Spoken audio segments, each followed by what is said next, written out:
DPR minta kasus Hogi Minaya dihentikan, aparat merespons. Setelah Kapolresta Sleman dan Kepala Kejaksaan Negeri, Kajari, Sleman dicecar dalam rapat dengar pendapat dengan Komisi 3 DPR RI pada Rabu, 28 Januari 2026, kelanjutan kasus Hogi Minaya kini dipertanyakan.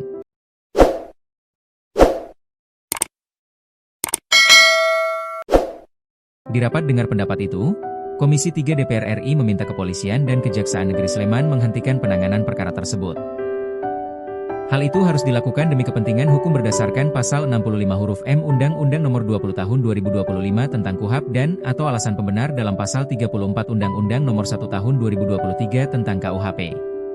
Kami menemukan fakta yang telah amat jelas bahwa terhadap Pak Hogi ini tidak layak untuk ditetapkan sebagai tersangka dan terhadap peristiwa tersebut tidak layak untuk dinyatakan sebagai peristiwa pidana. Karena itu, tadi kami membuat kesimpulan meminta agar perkara ini dihentikan. Jadi bukan RJ, Restoratif Justice, ya, tegasnya. Lalu, bagaimana kelanjutan kasus ini? 1. Kajari siap laksanakan kesimpulan rapat. Kepala Kejaksaan Negeri Sleman Bambang Yunianto menyatakan siap menjalankan kesimpulan rapat yang meminta perkara Hogi Minaya dihentikan demi hukum. Pada intinya kami akan melaksanakan kesimpulan yang sudah disepakati bersama dalam rapat siang ini, kata Bambang dikutip Surya.co, ID dari tayangan Kompas TV. Bagaimana mekanismenya? Bambang akan meminta petunjuk pimpinannya. Kami akan segera melaporkan ini dan untuk mekanismenya nanti penghentiannya kita menunggu secepatnya, tegasnya. Sebelumnya Kejaksaan Negeri Sleman Yogyakarta telah menghadirkan keluarga korban dan keluarga pelaku jambret secara daring dalam upaya restoratif justice. Dalam mediasi ini, kedua pihak sepakat menyelesaikan masalah dengan restoratif. Namun upaya ini dinilai salah oleh Komisi 3 DPR karena unsur pidana di kasus ini tidak ditemukan. 2. Kompolnas minta Kapolda awasi Kapolresta Sleman. Terpisah, Komisioner Kompolnas, Hairul Anam meminta Kapolda Yogyakarta untuk mengawasi Kapolresta Sleman yang menetapkan Hogi Minaya tersangka. Kami mengimbau Pak Kapolda untuk memberikan pengawasan ketat terhadap Kapolres. Jangan semata-mata ngomong memenuhi unsur dan tidak memenuhi unsur, ujar Hairul Anam dikutip dari tayangan Kompas TV pada Rabu, 28 Januari 2026. Menurut Anam, kalau memenuhi unsur atau tidak memenuhi unsur dalam konteks pidana, akan terjebak cari-cari kesalahan orang. Dan saya setuju bahwa semangat sekarang ini penegakan hukum terutama di KUHP yang baru ya rasa keadilan adil gitu. Tidak hanya soal kepastian, katanya. Anam juga tidak sepakat dengan upaya restoratif justice yang memungkinkan Hogi untuk membayar santunan kepada dua penjamret. Dia terancam kehilangan barang, habis itu terancam kehilangan harus membayar. Saya setuju dengan statement Pak Habib. Jangan sampai hilang barang, hilang macam-macam kena apa namanya ya diperas gitu ya dalam konteks RJ itu, katanya. Diakui Anam, Kompolnas sudah komunikasi Propam dan Polda DIY untuk mengevaluasi ini. Kalau secara substansi karena memang berkas perkaranya sudah di Jaksa, kami tidak bisa ikut.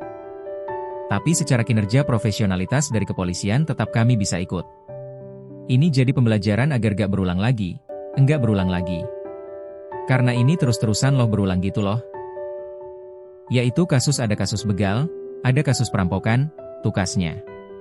3. Istri Hogi Minaya ucap terima kasih. Arsita yang merupakan istri Hogi Minaya menyampaikan terima kasih kepada seluruh pihak dan masyarakat Indonesia yang sudah membantunya untuk mencari keadilan untuk sang suami.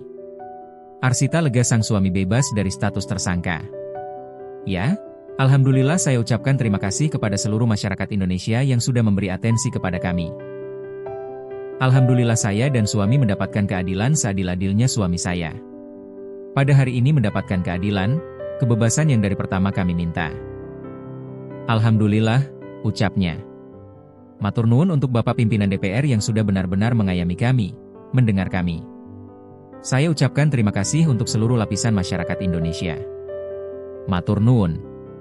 Matur nuwun, ucapnya berkali-kali. Kronologi kasus. Kasus ini sebelumnya menjadi sorotan publik setelah Arista Minaya, 39, mengunggah curahan hati di media sosial X melalui akun Merapi_Uncover terkait penetapan suaminya sebagai tersangka. Arista menuturkan, peristiwa terjadi pada 26 April 2025 pagi saat dirinya dan suaminya berangkat mengambil pesanan jajanan pasar. Arista mengendarai sepeda motor menuju Pasar Pathuk, sementara suaminya menggunakan mobil menuju Berbah.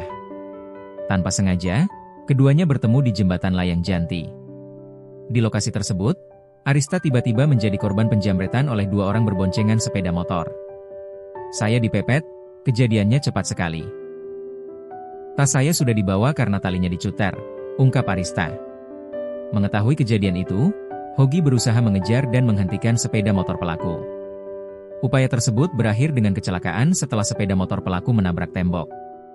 Kedua terduga pelaku penjamretan meninggal dunia di lokasi kejadian. Kasus penjamretan kemudian gugur demi hukum. Namun, proses hukum kecelakaan lalu lintas tetap berjalan hingga Hogi Minaya ditetapkan sebagai tersangka dan berstatus tahanan luar dengan gelang GPS. Arista berharap adanya keadilan atas perkara yang menimpa suaminya, karena tindakan tersebut dilakukan untuk melindungi dirinya dari tindak kejahatan.